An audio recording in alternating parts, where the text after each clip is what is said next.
This is Two Twigs, the research from the State Library of Victoria and the Ukrainian Studies Foundation in Australia Fellowship. My name is Dr. Natalie Senjov-Makohon. I'm a scholar and fellow at the State Library of Victoria. In 2016, I was awarded the Ukrainian Studies Foundation in Australia and State Library of Victoria Fellowship to digitise cultural heritage. The cultural heritage which I researched was the first Ukrainian Geelong immigrants who arrived in Australia from two distinct areas in Europe after World War II, thus the name Two Twigs. The concept of the two twigs is taken from the image of twigs that fall off a tree and wither away. However, our two twigs have flourished and are celebrating 70 years of Ukrainian settlement in Australia.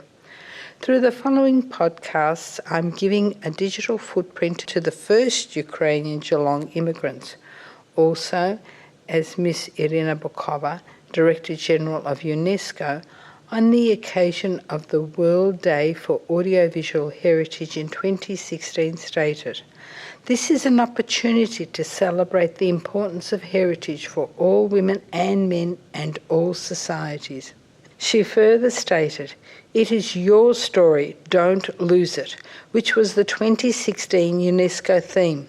Keeping in with UNESCO's theme and the fellowship, I would like to preserve and share the cultural heritage of these new Australians. Let me begin. These new Australians moved to Geelong, Victoria. Geelong is Victoria's second largest city, 75 kilometres or 47 miles southwest of the state capital Melbourne, and is located in Corio Bay and on the Barwon River. These Ukrainian Geelong immigrants formed a Ukrainian community, and they contributed to the social, economic and cultural activities in Geelong, Australia.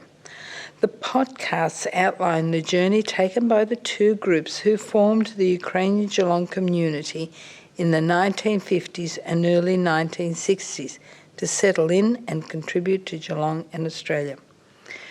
The Ukrainian Geelong immigrants came from two distinct areas in Europe after World War II to settle in Geelong, Australia. The first group of Ukrainian Geelong immigrants arrived in Australia in 1948, and they were from Ukraine via Germany as displaced persons. This group was coerced or evacuated from their homeland Ukraine, and they found themselves in Germany working for the German war efforts. During these podcasts, I will further describe the first group. Now I would like to talk about the second group. They arrived 6 years later in 1954, and this group's ancestry left Ukraine in the 1890s and 1910s during the Habsburg Empire to settle in the lands of the former Yugoslavia. This group became displaced as the world political scene changed with the Soviet-Yugoslav dispute, that is, the Stalin-Tito dispute of 1948, over national independence as one of the issues. Ukrainians who settled in Bosnia, Serbia, Croatia and Slovenia in the 1890s and 1910s during the Austro-Hungarian era were encouraged to repatriate or resettle abroad. Once again, Ukrainians became mobile, except this time they migrated to Trieste, Italy in the 1950s and finally to Geelong, Australia. Now I would like to bring to your attention globalisation. The two immigrating groups who settled in Geelong were part of globalisation. Globalisation refers to a desire to raise living standards beyond the immediate location. Globalisation connects people and creates opportunities to develop economic sustainability and the exchange of knowledge and ideas in various communities.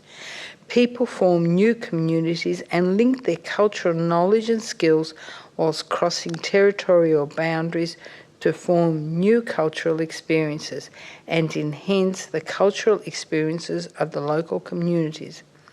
In the case of Ukrainians, they've been crossing territorial boundaries for many centuries and in many empires. Let me tell you about the first wave of immigrants. The first wave of immigration. In 1751, organised immigration occurred from Mykolaiv, Zakarpattia Oblast in western Ukraine to Bachka, and from Zakarpattia to Ruska Kerestur in Serbia. The Carpathian Russians immigrated for a better economic life, religious freedom, and a chance to sustain their cultural identity. The church played a substantive role.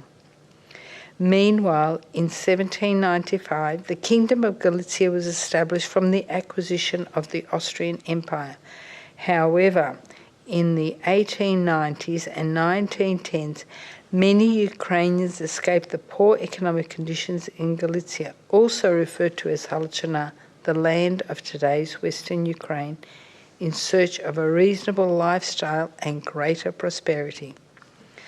They were searching for labour or farming opportunities in other parts of the Austro-Hungarian Empire ruled by the Habsburg. The second wave of immigration. The second wave of immigration occurred in the early 1890s. Devastating floods, rural poverty reached catastrophic proportions, and famine-haunted villages. The result was mass migration.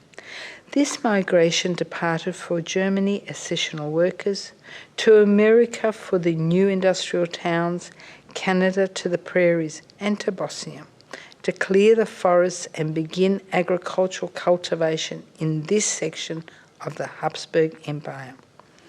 As they migrated to this area, they understood the importance of their cultural identity and nationalism.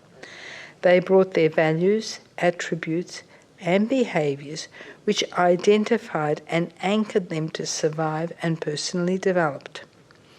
They focused on improving their livelihood through problem solving under the guidance of adults and in collaboration with more capable individuals to develop their own communities.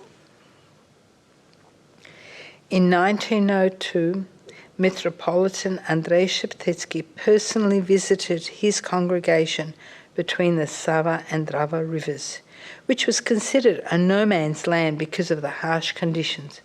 Nevertheless, Ukrainians built churches which provided scholastic and cultural life in Bosnia and Herzegovina.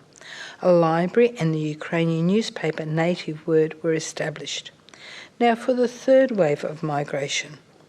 The third wave of immigration departed Galicia in 1910 to Bosnia and Prnjavor, where they had to buy land for farming.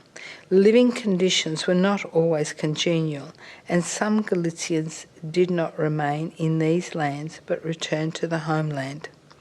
Others remained and began the arduous task of building their homes and setting up households and farms to stabilise their lives and feed their families.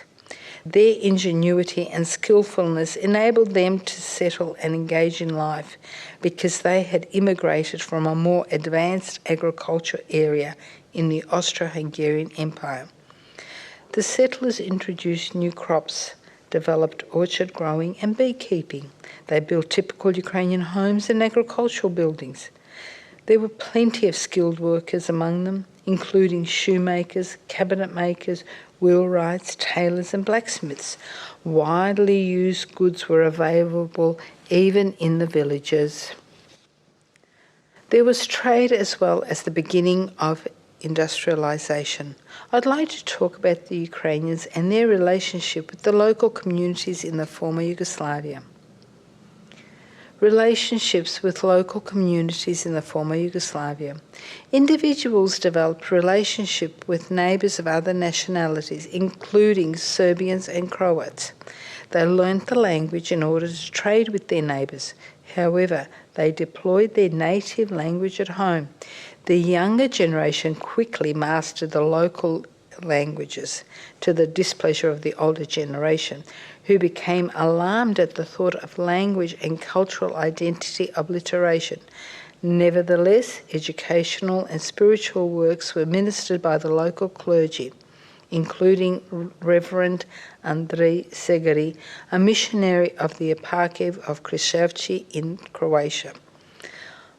Andrei Sheptetsky, Metropolitan of Lviv and Galicia, sent his priests to Yugoslavia to care for Ukrainians.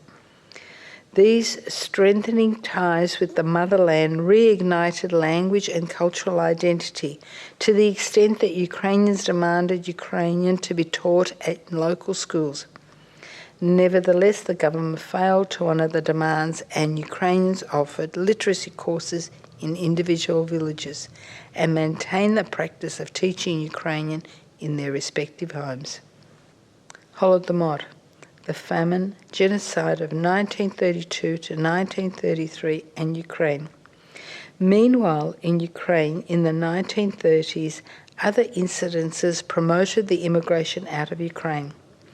One of the most important events in the history of Ukraine in the 1930s was the famine, the genocide of 1932 to 1933 called the Holodomor.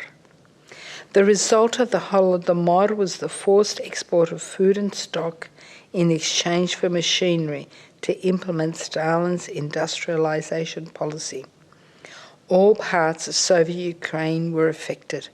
Peasants were forced to survive on various food substitutes, resulting in mass starvation and disease. All efforts in those coming years were made to transform Soviet Ukraine into a land economically, politically, and culturally an integral part of the Soviet Union. This is the end of Podcast One, and in the following podcast, Podcast 2, I will introduce you to the displacements and disruptions experienced by our first Ukrainian Geelong immigrants. This is Dr. Natalie Senjov-Makohon, thanking you for listening to this podcast, and I'm looking forward to your presence in the second podcast.